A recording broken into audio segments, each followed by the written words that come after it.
TNPSC தேர்வில் கேட்கப்பட்ட கேள்வி, ஒரு இருசக்கர வாகனம் ஒன்றின் விலை 2 ஆண்டுகளுக்கு முன் 60,000ஆக இருந்தது. அதன் மதிப்பு ஆண்டுதோறும் 5% குறைகிறது. அதன் தற்போதைய மதிப்பு காண்க.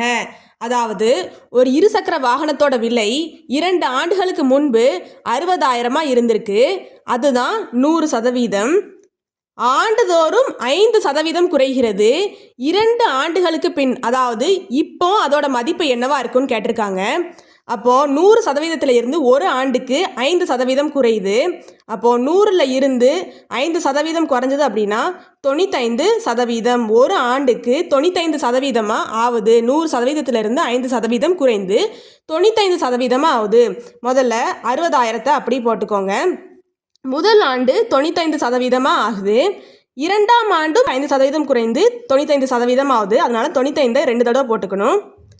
60,000 இன்ட்டு 95%, 95/100 அப்படின்னு சொல்லிட்டு போட்டுக்கலாம். இன்ட்டு 95/100.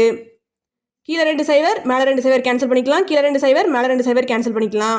6 × 95 × 95ஓட மதிப்பு 54,150. ஆப்ஷன் டி தான் சரியான விடை.